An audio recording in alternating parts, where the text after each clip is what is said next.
Bienvenidos mis queridos hermanos y amigos en Cristo Jesús a este canal. Y en esta ocasión, obviamente estamos estudiando la epístola a los Efesios. Ya hemos cubierto la introducción, la lección número 1 y ahora entramos a la lección número 2 y estamos muy contentos de poder tener el gozo de poder conectar con cada uno de ustedes y ofrecer este recurso espiritual que es tan delicioso para nuestra vida.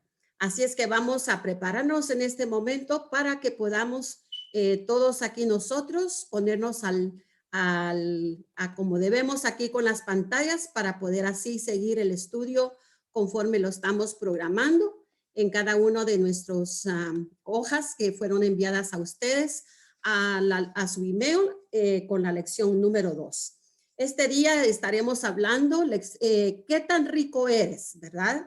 Y vamos a estar hablando no de una riqueza material, sino de una riqueza espiritual, eterna en los cielos. Y esa es la que Dios nos ha provisto a cada uno de nosotros. Estaba buscando en algunas fuentes de información algo que tuviera que ver con que somos ricos. Y en el proceso me encontré con este título que dice ricos y famosos. Y fui a ver quiénes eran estos ricos y famosos. Y para comenzar, allá en la década de los 90 se hizo una TV serie y le pusieron el tema ricos y famosos. Luego, conforme fui buscando, entonces en uno de esos documentos dice ricos y famosos y luego al lado dice ni la muerte los detiene. Y me causó un poco de curiosidad ese pedacito, ni la muerte los detiene. Y entonces encontré estos personajes que estoy segura que ustedes pueden familiarizarse o están familiarizados con algunos de ellos. Tenemos a Elvis Presley, a Michael Jackson, a Charles M. Schulz, a la famosa, ¿verdad? Elizabeth Taylor, y luego a Kobe Bryant. Y como hemos visto, estas personas pues hicieron bastante dinero en su carrera, de lo que ellos estaban envueltos en la música y en los perfumes como Elizabeth Taylor, y luego Kobe Bryant con el baloncesto. Y una de las cosas que trajo bastante finanzas a su vida fue que puso su rostro para vender zapatos, ¿verdad? Entonces vemos cómo cada uno de estos personajes fueron famosos y también fueron ricos.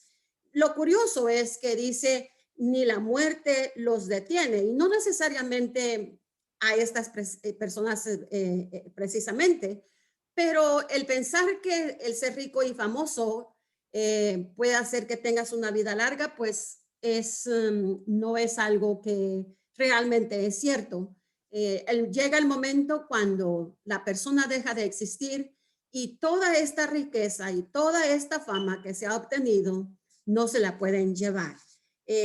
Lo único que pudiéramos decir es que si fueran estas personas y otras también que no están aquí escritas, llegan a tener una relación con Cristo. Entonces, obviamente, sabemos que son personas que tienen la esperanza de vida eterna.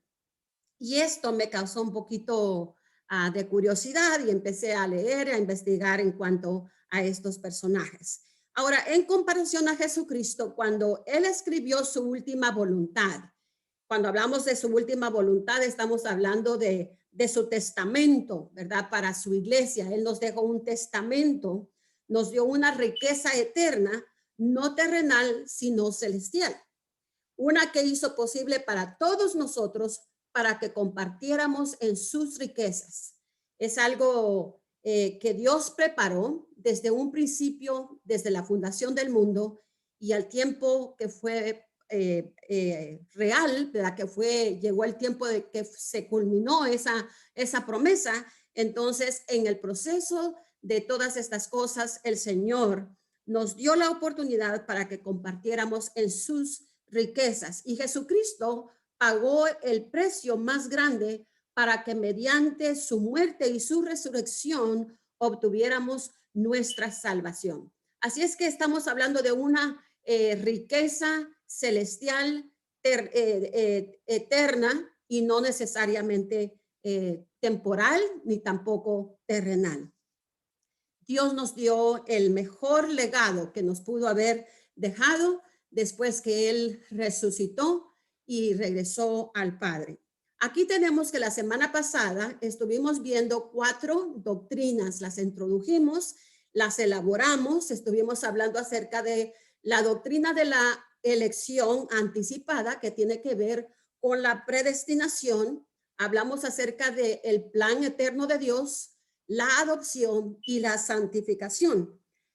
Aprendimos que Dios dio libre albedrío al hombre para que él escogiera su propio destino. Esto quiere decir, en lo que yo me inclino a creer, es que no hay una elección anticipada como lo estudiamos la semana pasada, donde hay una predestinación, sino que Dios nos dio el libre albedrío. Dios dio el libre albedrío al hombre para que él escogiera su propio destino. En otras palabras, Dios no creó a robots. Dios creó a personas con un intelecto, con una capacidad mental, mental, y para que ellos pudieran escoger entre lo bueno y lo malo, entre una cosa y otra. Y de esa manera el hombre tuvo la capacidad de tomar su propia decisión basado a esa libertad que recibió a través de Dios. Entonces, que Dios desde antes de la fundación de la tierra tenía un plan, aprendimos, ¿verdad? Y su plan era que Él quiere pasar la eternidad con sus criaturas. Él tiene un plan donde Él desea que todas las personas puedan llegar al conocimiento de su Hijo para que de esa manera entonces la persona pueda obtener vida eterna y gozar con Él por la eternidad. Dios no quiere que nadie se perezca, sino que todos lleguemos al conocimiento de su Hijo y de esa manera obtener vida eterna y gozar con Él por toda la eternidad. Y ese plan Dios lo estableció desde el comienzo, desde la fundación del mundo, ¿verdad? Y desde allí Dios marcó la línea hasta que llegó el plan perfecto, el tiempo perfecto, cuando esa profecía, esa promesa que Dios hizo, llegó el tiempo cuando entonces llegó por medio de nuestro Señor Jesucristo. Luego vimos también que la adopción, que por medio de la fe, a través de la gracia que Dios nos da, en el momento que la persona aceptó a Cristo Jesús, fuimos adoptados por Él. Entonces, nos adoptó y llegamos a ser parte de esa vida eterna que Dios nos ha dado. Somos parte de la familia de Dios. Y luego también aprendimos de la santificación.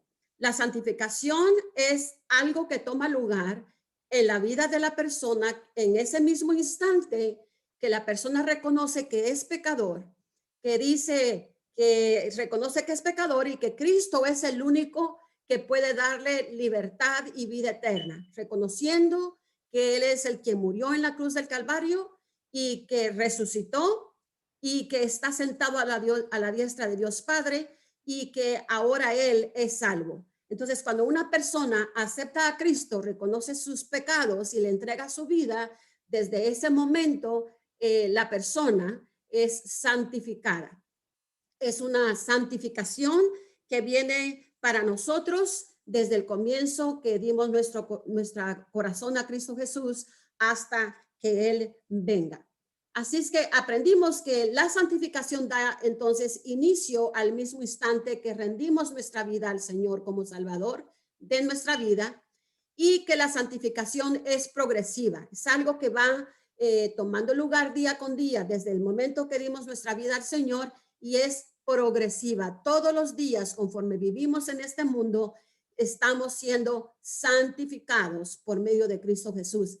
Y cada día, entonces, esta santificación que es progresiva, entonces también es eterna por medio de Cristo. En otras palabras, va a llegar el momento cuando todo hijo de Dios podrá llegar al tiempo cuando vivirá con su Señor, y ahí entonces será la culminación de esa santificación que fue nuestra desde el momento que le recibimos y que hemos caminado progresivamente en una vida santa, agradando a Cristo Jesús como nuestro Salvador. Entonces, eso es lo que estuvimos viendo la semana pasada y hoy nos vamos a enfocar en el tema número 2 y estamos hablando de tu riqueza, de una riqueza no material, sino una riqueza espiritual mediante nuestro Señor Jesucristo. Quiero que veamos en estos pasajes de Efesios el capítulo 1, versículos 1 al 5.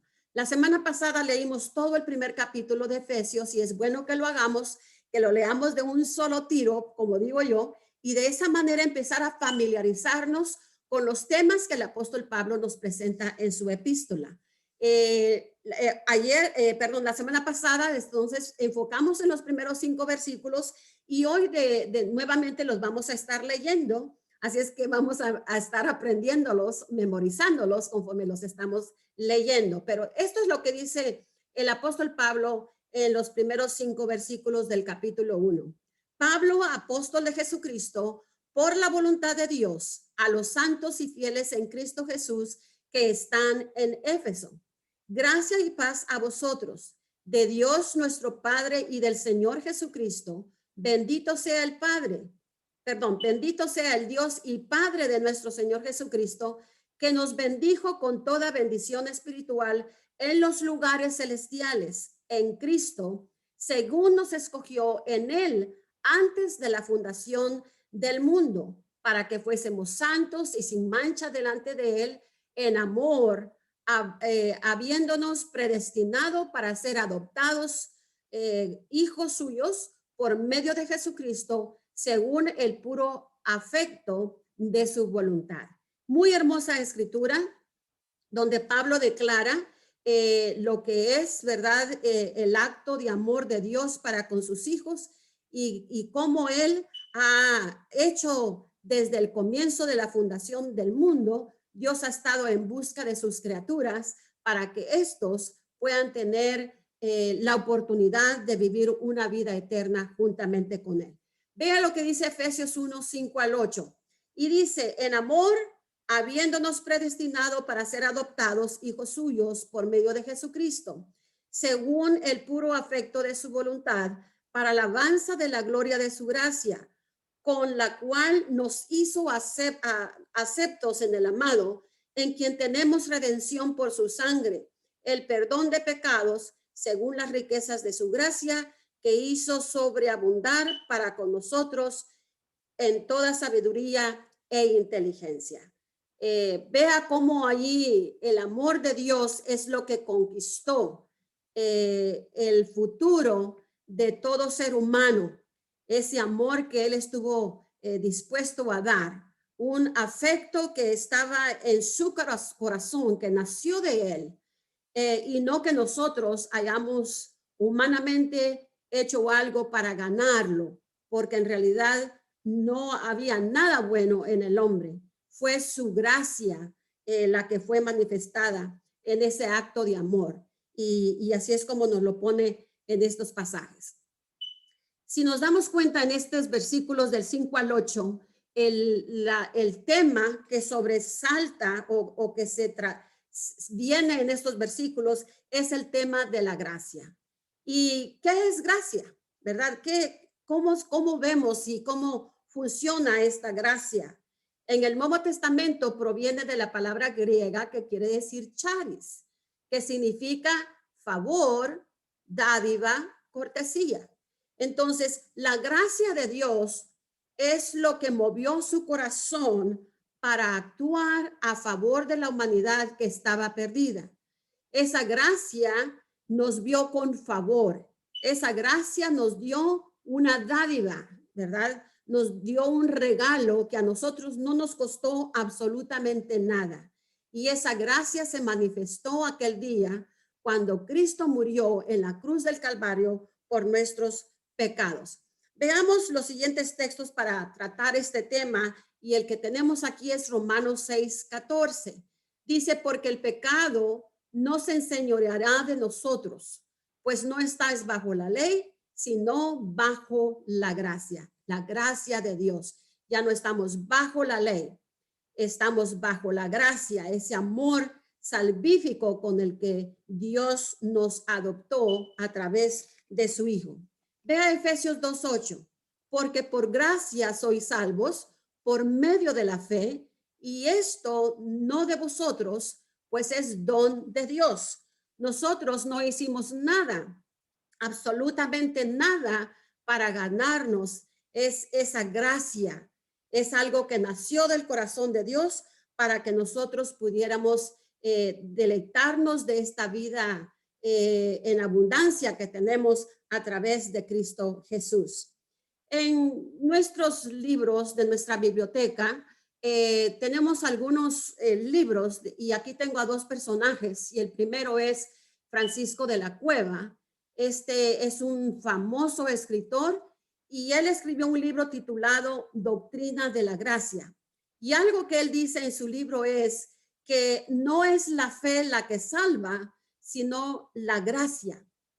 Como no es el tenedor el que alimenta, sino lo que tomamos con el tenedor. Esto es lo que Francisco La Cueva dice en su libro Doctrina de la Gracia. Entonces, la gracia es ese don perfecto que fue demostrado en la cruz del Calvario para que nosotros pudiéramos gustar de esta vida eterna. También tenemos en nuestra biblioteca un libro, bueno, tenemos varios, y en particular tengo aquí, este es el señor Charles Spurgeon, un escritor también muy famoso. Este libro que tengo en mi mano es uno en particular escrito sobre sermones para mujeres o sobre mujeres en el Antiguo Testamento. Pero hay otra cantidad de material que él ha escrito, que ha sido muy excelente para que ser estudiado. Y cuando hablamos de ciertos temas, como este que estamos tratando aquí el día de hoy, de la gracia, nos ayuda a tener un poquito de información de otros expertos que hablan acerca de la doctrina de la gracia. Y de allí poder nosotros poner un documento que sea claro para poder ver cómo es la gracia de Dios. Ahora, Charles Spurgeon es conocido como el príncipe de los predicadores, porque fue un hombre muy famoso por la temática de la presentación de sus mensajes. Él nació el 19 de junio en el año 1834. Fue pastor de la Iglesia Bautista del Tabernáculo Metropolitano en Londres. Y una de las cosas que él hacía es que él escribía sus sermones y luego los leía. Y este sermón que yo les quiero leer a ustedes en esta lección fue predicada el 19 de agosto del 1883. Y lo escogí porque trata acerca de la gracia, lo que Spurgeon dice. Y esto es lo que dice él en su sermón. Dice: el domingo pasado por la mañana intenté demostrar que la sustancia de la gracia de Dios, que de hecho, si se quitara la gracia de Dios del evangelio, le habrían suprimido la propia sangre de vida y no quedaría en él nada digno de ser predicado, de creerse o por lo cual luchar. La gracia es el alma del evangelio. Sin ella, el evangelio está muerto. La gracia es la música del evangelio. Sin ella, el evangelio permanece en silencio en relación a todo consuelo. Vea cómo tan hermosamente como un poema lo ha escrito, que las palabras riman muy bien, ¿verdad? Luego dice en el siguiente párrafo: me he esforzado en explicar también la doctrina de la gracia en términos breves, enseñando que Dios trata con los hombres pecadores sobre la base de pura misericordia, encontrándolos culpables y condenados. Les otorga perdones inmerecidos, sin tomar en cuenta para nada el carácter pasado o las buenas obras que puedan ser vistas por anticipado. Vea cómo dice aquí que la gracia de Dios trata con los hombres pecadores sobre la base de pura misericordia, aunque ya son culpables y son condenados. Dice Dios no toma en cuenta nada de lo que ha pasado en el pasado y así sucesivamente. Es la gracia de Dios la que está constantemente presente. Aquí dice en la siguiente pantalla, movido solamente, ¿verdad? Movido solamente por su piedad, Él desarrolla un plan para rescatarlos del pecado y sus consecuencias. Un plan en el que la gracia es el principal atributo. Ve aquí, Él tiene un plan, como dijimos, el plan de Dios, ¿verdad? Que tenía desde el principio desde el comienzo de la fundación del mundo. Él tenía un plan.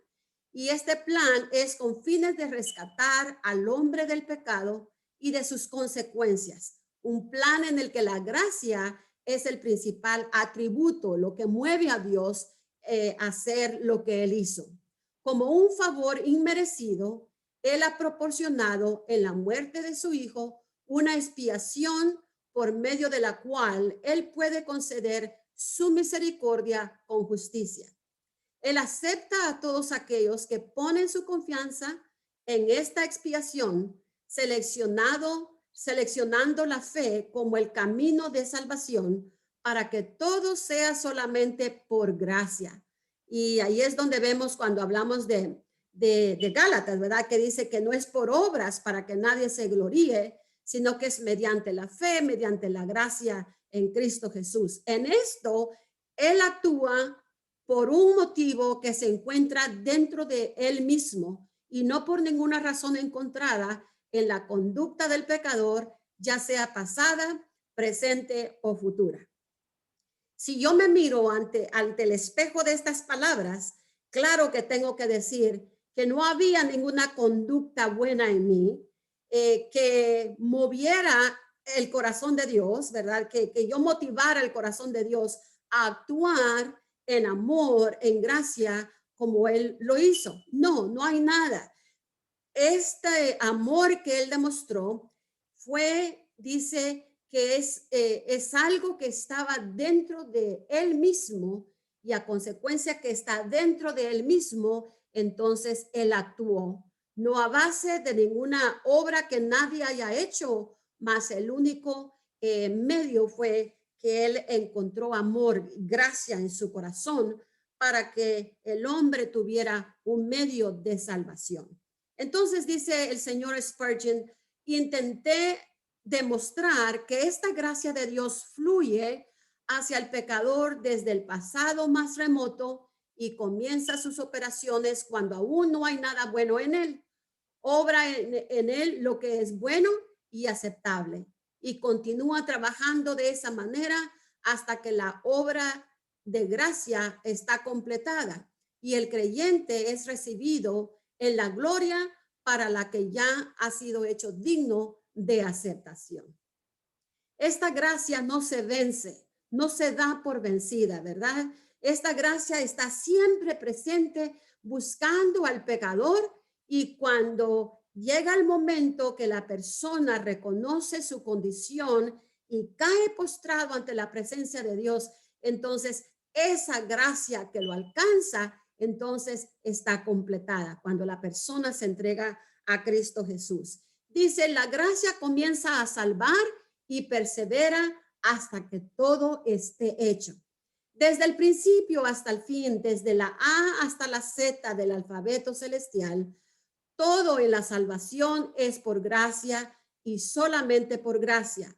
Todo es por un favor inmerecido, nada por méritos, porque por gracia sois salvos por medio de la fe. Este es un pasaje que tenemos en la Biblia y esto no es de vosotros, pues es don de Dios. Así que no depende del que quiere ni del que corre, sino de Dios que tiene misericordia. Ninguna persona puede obtener esa salvación por ningún mérito alguno, a menos que Cristo le otorgue esa gracia. Y cuando la persona, su corazón está dispuesto a recibir esa gracia, la gracia se posesiona de la vida del individuo y entonces es alcanzado.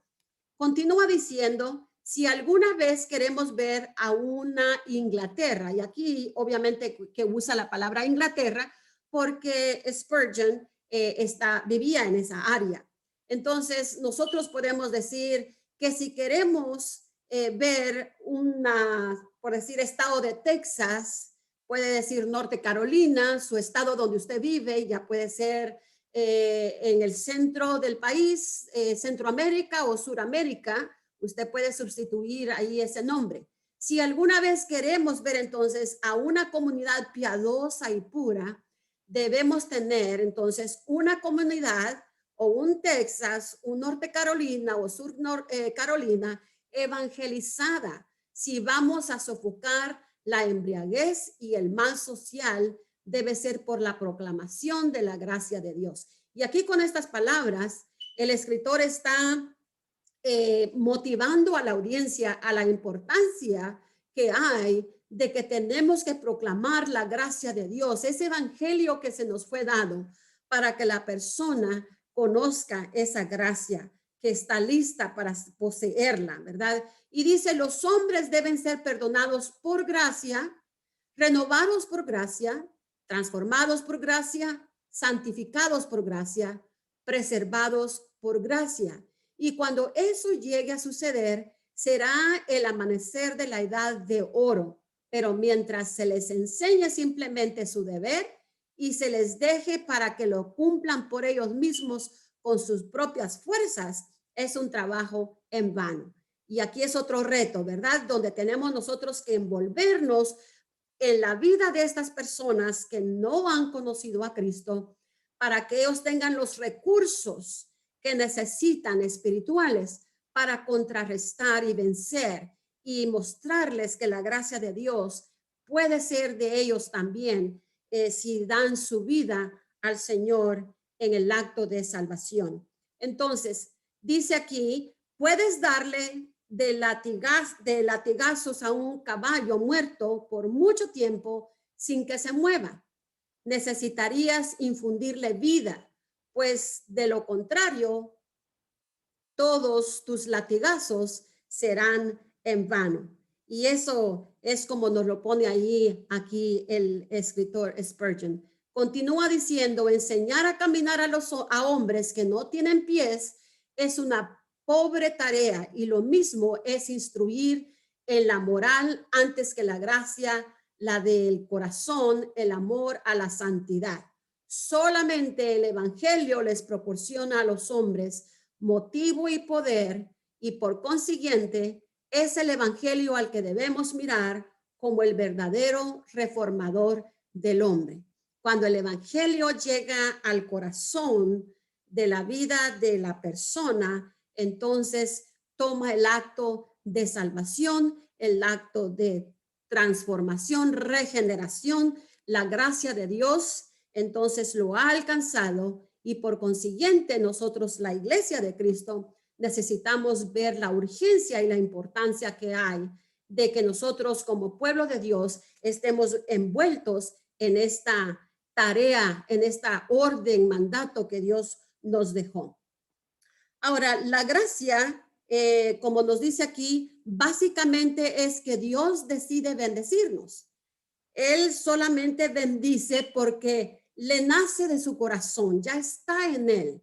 La gracia básicamente es bendecirnos, ¿verdad? En lugar de maldecirnos, aunque nos merecíamos desaparecer del mundo por el pecado, Dios decide bendecirnos en lugar de maldecirnos, a pesar que nuestro pecado lo merece, ¿verdad?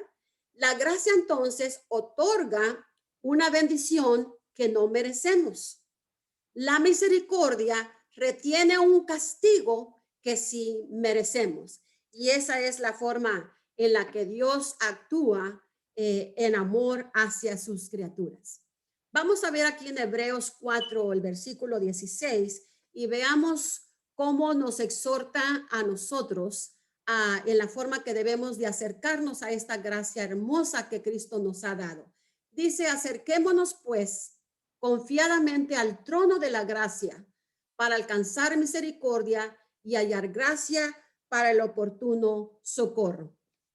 Entonces, Dios a través de Cristo nos adoptó por esa gracia que Él nos dio, que emanó de su corazón hacia nosotros. Dios nos adoptó. Y hablamos de adopción, obviamente, la semana pasada, lo cubrimos el tema bastante bien, creo yo. Entonces, cuando el individuo es alcanzado por medio de la gracia de Dios, entonces inmediatamente entramos en la categoría de que somos adoptados por el amado, como nos dice su palabra, y formamos entonces parte de la familia de la fe. No solamente nos adoptó, sino que también nos aceptó.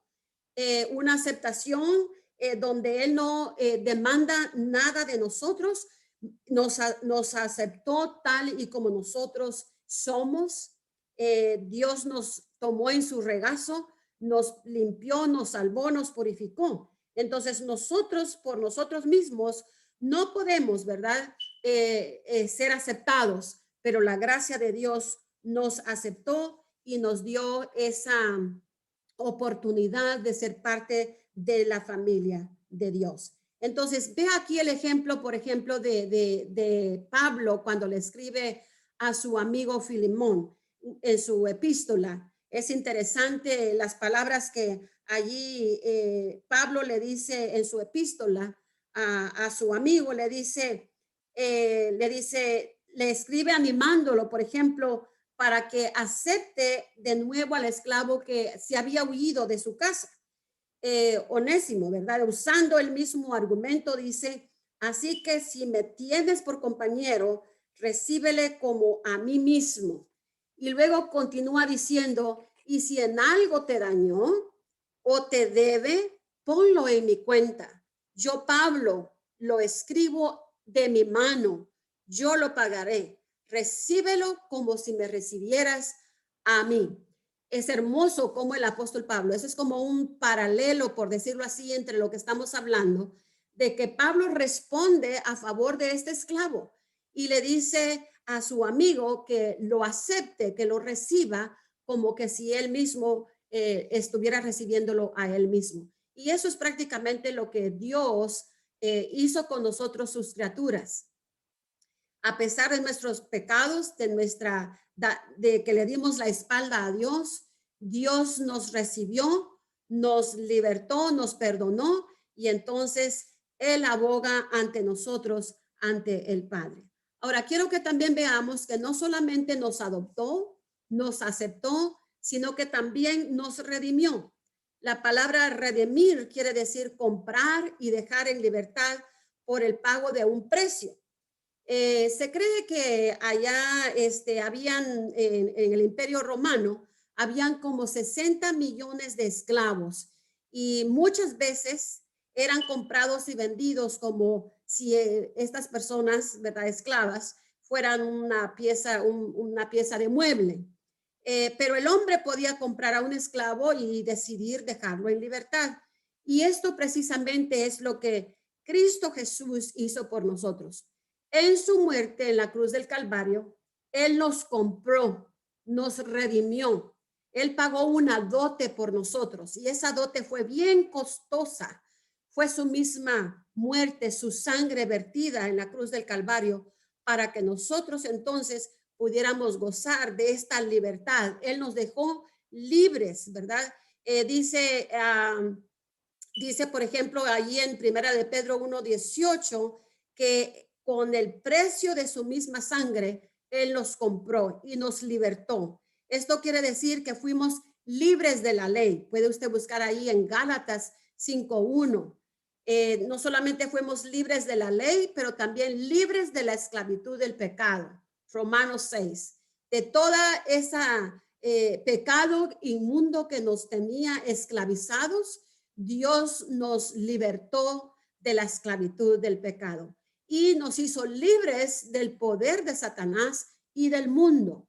Y ahí tenemos nosotros esos pasajes para que los leamos, porque siempre hay esa competencia entre lo carnal y lo espiritual, entre lo del mundo y lo espiritual. Y entonces Dios, a través de su amor y de su perdón y de su gracia, nos ha dado a nosotros todas las herramientas espirituales que el creyente necesita tener para contrarrestar el poder del pecado y las fuerzas del mundo que vienen muchas veces a distraernos y a sacarnos del enfoque de nuestra vida espiritual. Entonces, no solamente nos redimió, pero también nos perdonó.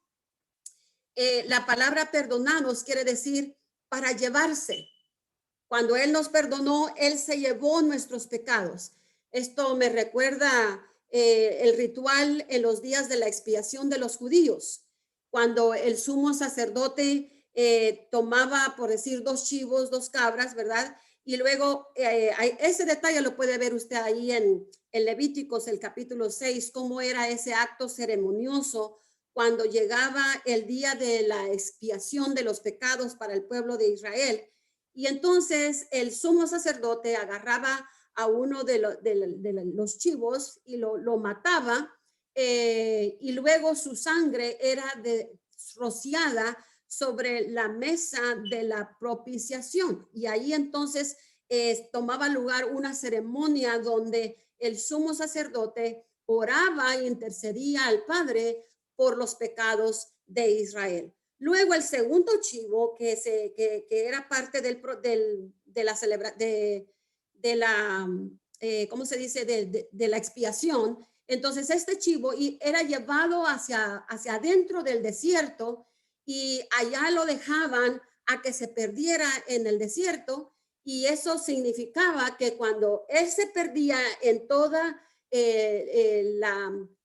la profundidad de aquel desierto, él se llevaba consigo los pecados de Israel. Entonces, cuando Cristo murió por nuestros pecados, él se llevó consigo los pecados de la humanidad. Y entonces, por eso se quiere decir, nos perdonó, quiere decir para llevarse. Él se llevó los pecados del hombre y nunca más se acuerda de él. Entonces, Cristo murió y se llevó nuestros pecados para que nunca sean vistos jamás. Salmos, el capítulo 103, el versículo 12, y Juan, el capítulo 1, versículo 29. Ahí podemos ver algunos aspectos de lo que estoy hablando. Así es que cuando Dios hace eso de llevarse nuestros pecados, ninguna acusación escrita nos puede alarmar o nos puede tentar o hacernos algún tipo de acusación, porque ya el Cordero de Dios que quita el pecado del mundo se llevó los pecados de la persona que ahora ha aceptado a Cristo como su Salvador. Entonces, el pecado nos hizo pobres, pero su gracia nos hizo ricos a través de Cristo Jesús. Entonces, el último punto de lo que estamos hablando aquí es que también nos reveló la voluntad de Dios ahí en Efesios 1, versículo 8 al 10. En esta carta, por ejemplo, tiene mucho que decir en cuanto al plan de Dios para su pueblo, ¿verdad? Un plan que fue completamente comprendido aún en los días del apóstol Pablo. Y este plan está escrito para nosotros.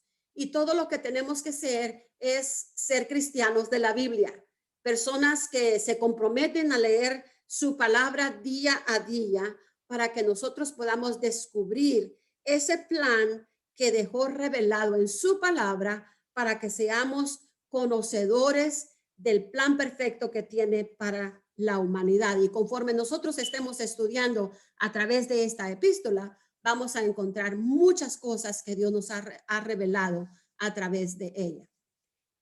Aquí vamos a hablar acerca del análisis de los versículos 9 y 10 del capítulo 1.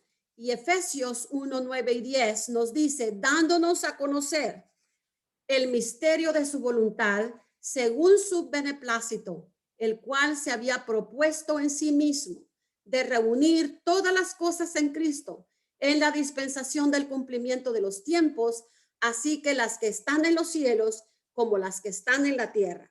Entonces, Dios se propuso, ¿verdad? Nos dio a conocer ese misterio de su voluntad. Antes de conocer a Cristo, estábamos ciegos espiritualmente y no podíamos comprender su plan eterno para nosotros. Por eso así es importante que nosotros oremos para que la ceguera espiritual que está en los no convertidos sean removidas a través del Espíritu Santo, para que cuando escuchen la palabra de Dios, ellos puedan llegar a conocer ese plan de Dios para sus vidas. Y dice que lo dio a conocer según su beneplácito, el cual se había propuesto en sí mismo. Y su plan es de reunir todas las cosas en la dispensación del cumplimiento de los tiempos, las que están en el cielo y las que están en la tierra.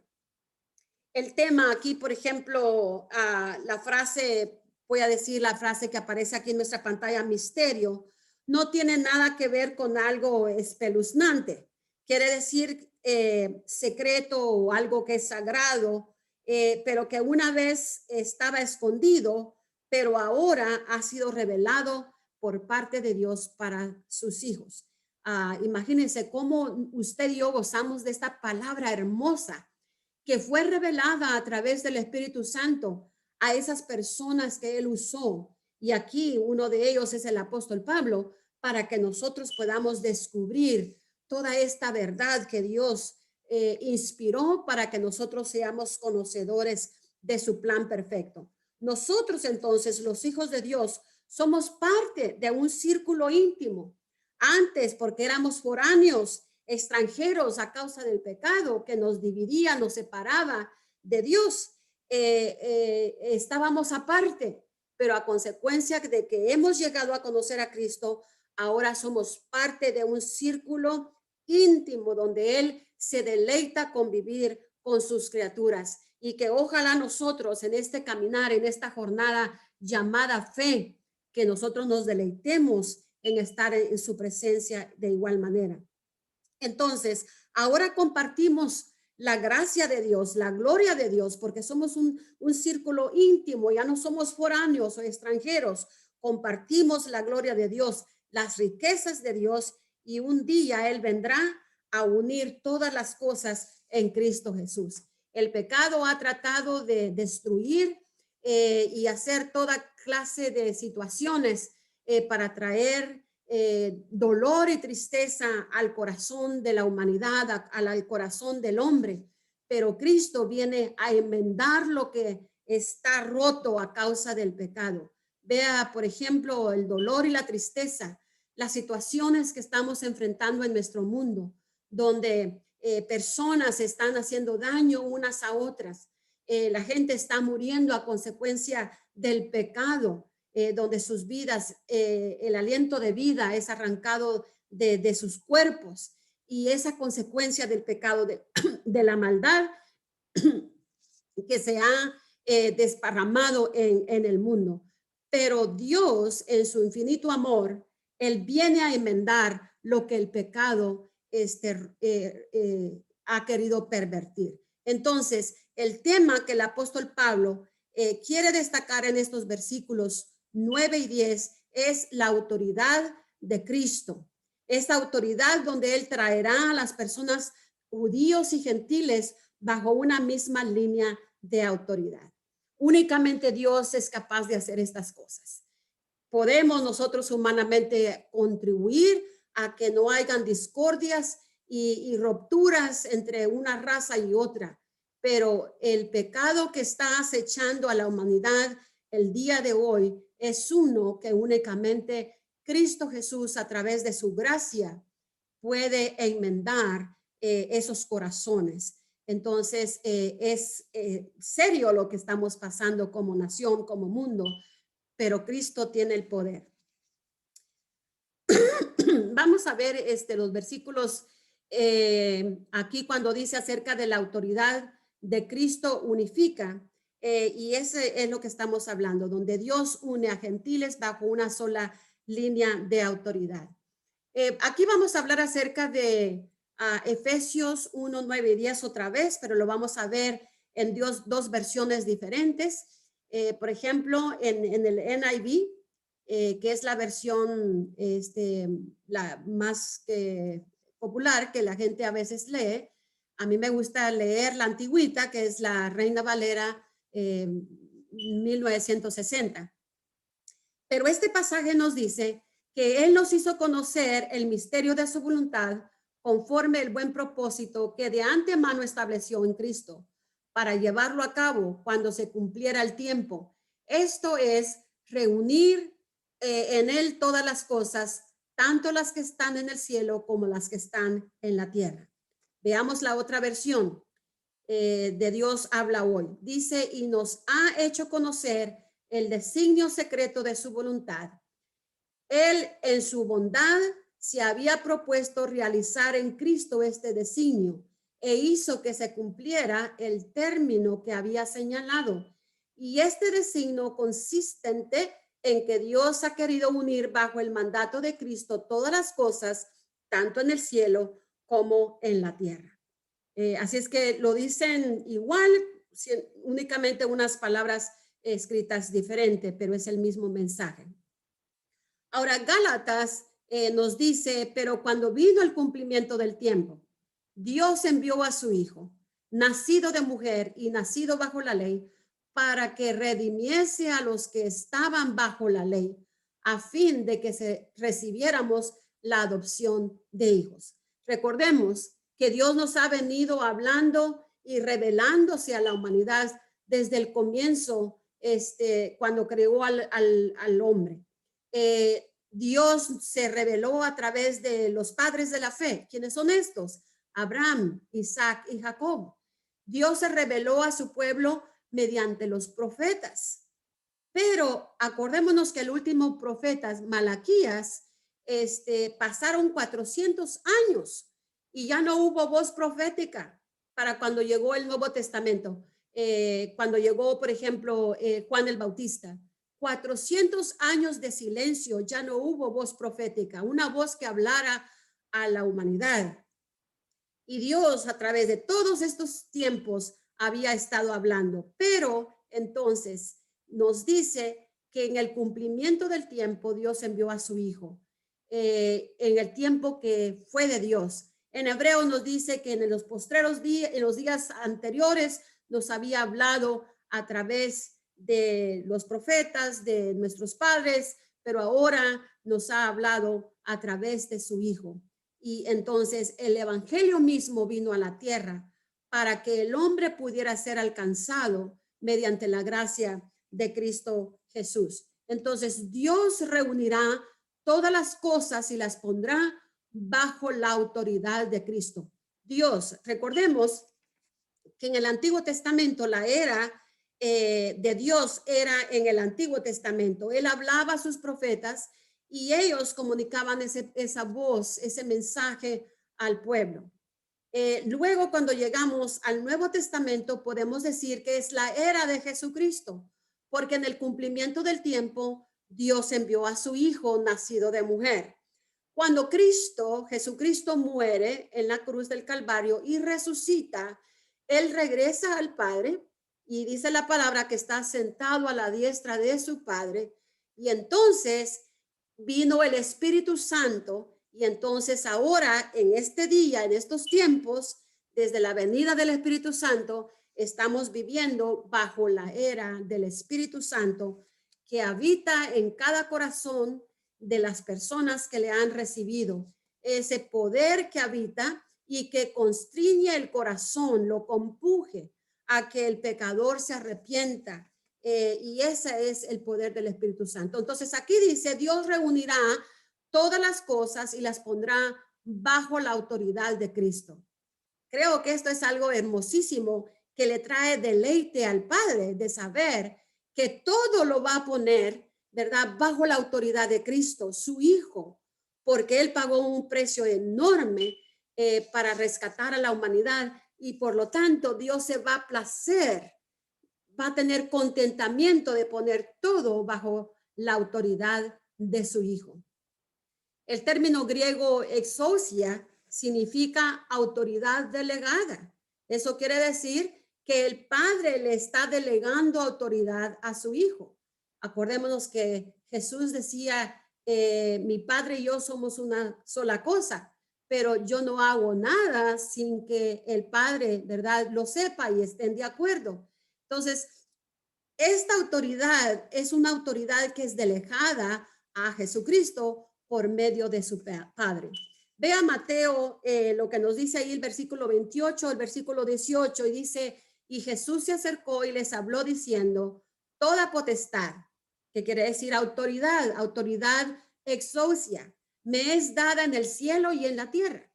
Él tiene la autoridad de hacer conforme él sabe que necesita hacer. Entonces, prácticamente lo que Jesús está diciendo es, tengo la autoridad delegada directamente de Dios para reunir bajo esa autoridad todas las cosas que existen. Y todo obviamente se sujeta a esa autoridad de Dios. Entonces, Pablo lo que está diciendo a su audiencia es que recién habían creído, que recién caminaban a caminar en la fe, que no estamos aquí para ser separados de los judíos, sino que al contrario, ¿verdad? Dios quiere que todas las razas vivan juntas, que convivan, que se amen, que se respeten. Cuando Cristo, vamos a decir, en el Antiguo Testamento, en la revelación del Padre a la humanidad, fue una revelación progresiva. El hombre no estaba todavía preparado para ver la santidad de Dios, y Dios fue revelándose a su pueblo. Y al comienzo, pues sabemos que Él escogió a su nación para que fuera su nación santa, y esta nación debería de ser testigo a las naciones que no conocían a Cristo. Pero ya cuando viene Cristo en el Nuevo Testamento, nos damos cuenta también que no solamente son los judíos, sino que también son los gentiles. Somos usted y yo, que esta gracia de Cristo Jesús es para toda la humanidad.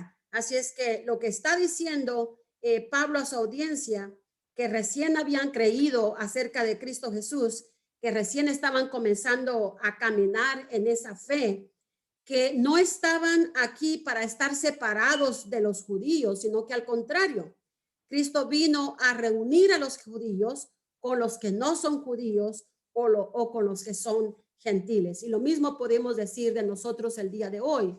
Todas las razas tenemos que aprender a vivir, ¿verdad? Juntos. Vamos a ver aquí, por ejemplo, lo que le dice Pablo a los filipenses. Les escribe algo del mismo tema y les dice, por lo cual Dios también le exaltó hasta lo sumo y le dio un nombre que es sobre todo nombre, para que en el nombre de Jesús se doble toda rodilla de los que están en los cielos y en la tierra y debajo de la tierra, y toda lengua confiese que Jesucristo es el Señor, para gloria de su Padre. Así es que no importa quiénes seamos, qué idioma hablemos, cuál sea el color de nuestra piel, cuál sea nuestro estatus económico, intelectual o lo que sea, todos vamos a compadecer ante la presencia de Dios, y ante Él vamos a nosotros a tener que arrodillarnos. Toda persona doblará rodilla y confesará, ¿verdad?, que Jesucristo es el Señor y es para gloria de Dios el Padre. Así es que es maravilloso, esa autoridad, ¿verdad?, donde todo va a venir junto, porque Dios le ha dado la autoridad a Cristo, a su Hijo. Gálatas 23, 3, 23 al 29, nos dice lo siguiente. Pero antes quisiera mencionar también que, bueno, aquí vamos a leer el pasaje. Este pasaje dice, arrojará más luz a este tema que estamos tratando.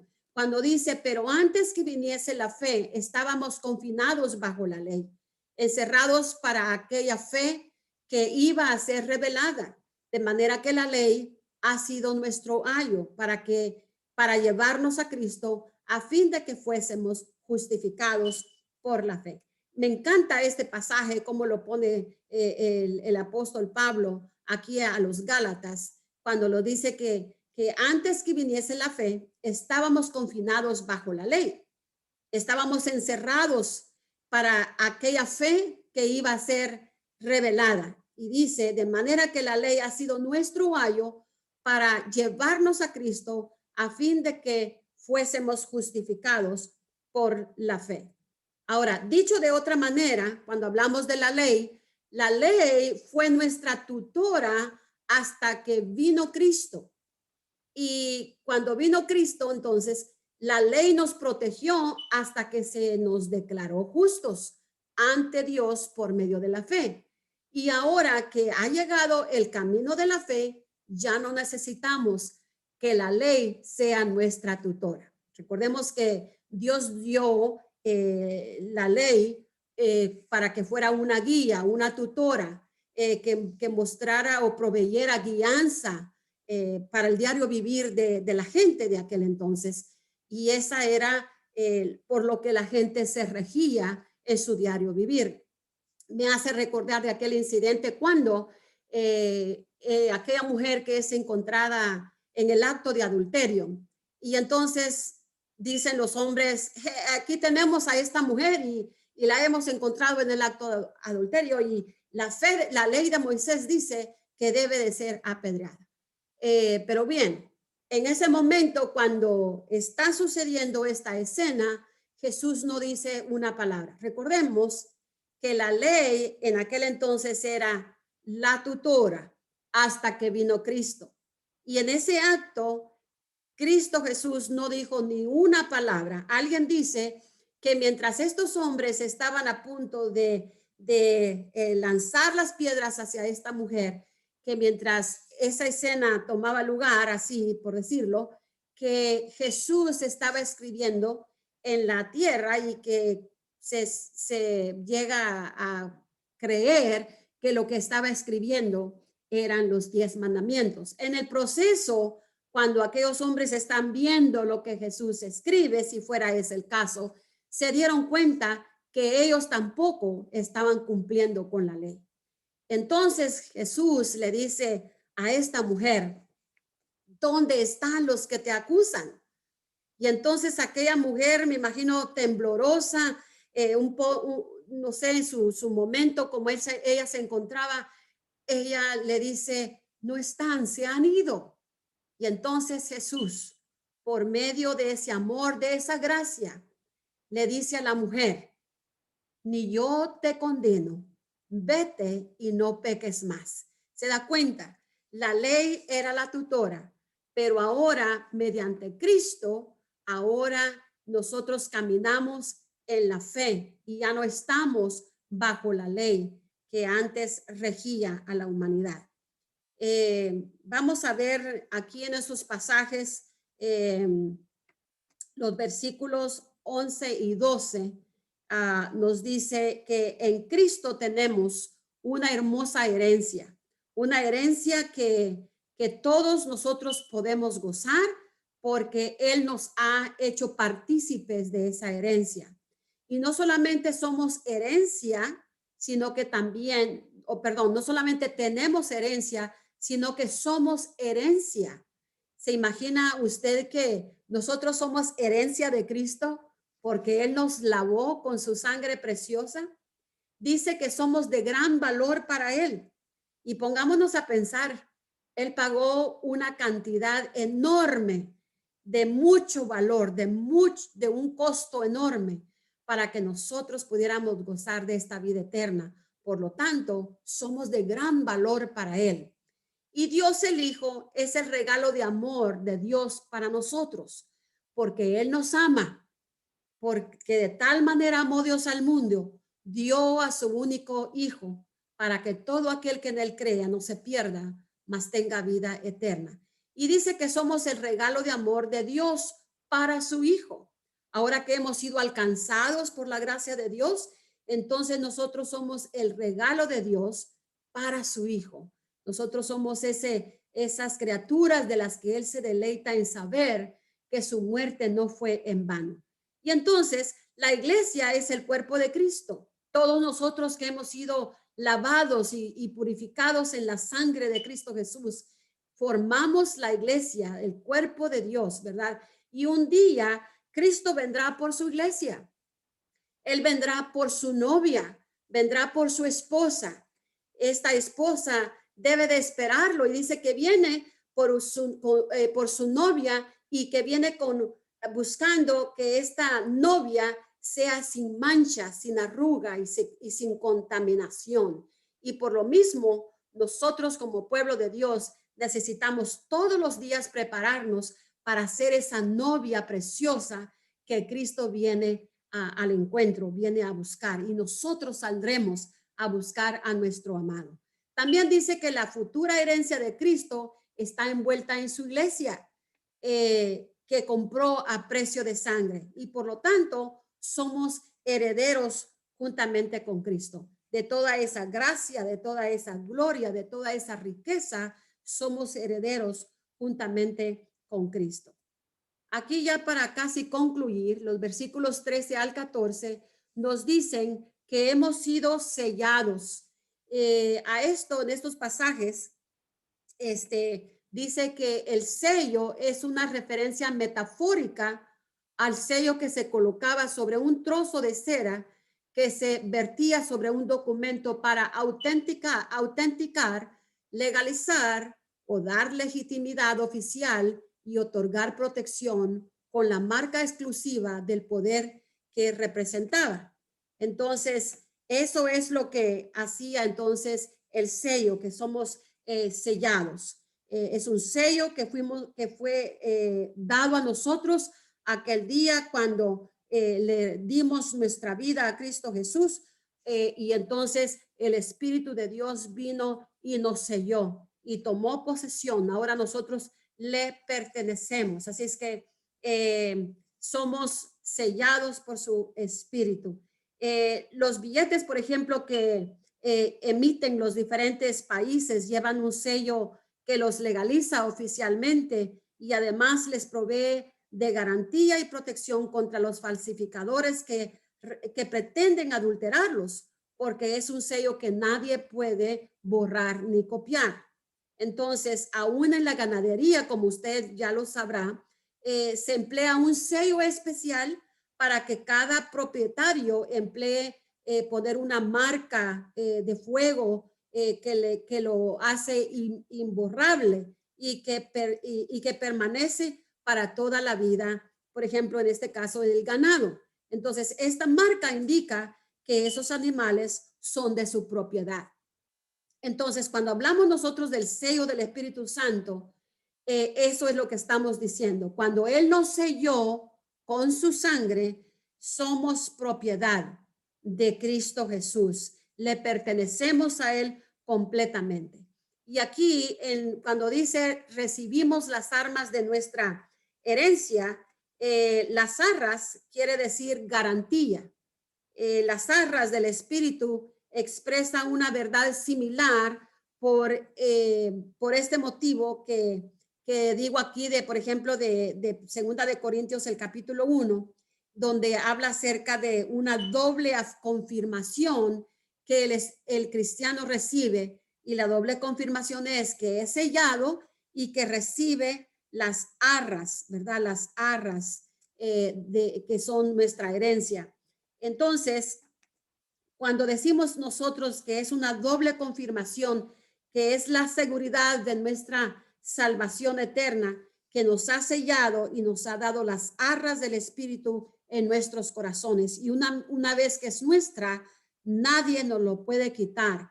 Y Dios nos busca porque nos ha sellado. Las arras corresponden, por ejemplo, a un juramento, a un pago inicial que se dejaba en forma anticipada para garantizar y legalizar la transacción que se hacía entre una persona y otra. Y en muchas ocasiones en los tiempos antiguos se entregaba una prenda en parte de pago. Hoy en día se documentan en las oficinas establecidas por las autoridades de cada país, donde se da un pago, donde dice, esta es mi herencia, esto es mío.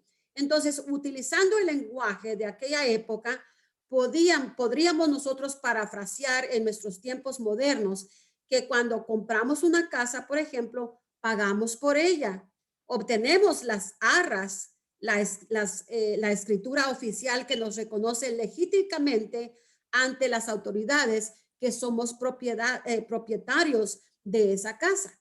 Entonces, aunque todavía no estemos viviendo en nuestra propiedad, solamente poseemos las arras, pero la casa es nuestra y nadie nos la puede quitar. Entonces, hay una casa que Dios fue a preparar para nosotros y Él dio un precio por por nosotros. Y esa casa está siendo preparada y ha sido preparada para que un día la novia de Cristo viva con Él por la eternidad.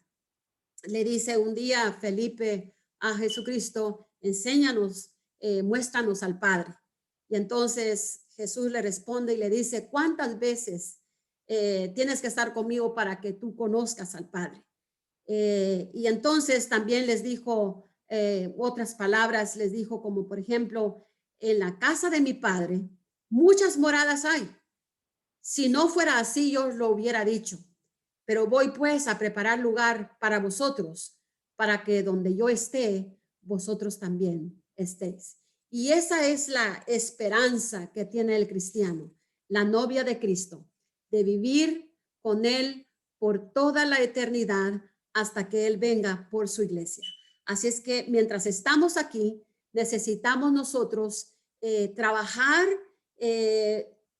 continuamente en esta fe que hemos recibido de Cristo Jesús mediante la gracia, ese amor que fue demostrado en la cruz del Calvario, para que entonces nosotros esperemos con anticipación ese encuentro precioso cuando Él un día vendrá por su iglesia. Nos vemos la próxima semana cuando estaremos tratando la lección número 3. Así es que por acá les espero. Dios les bendiga.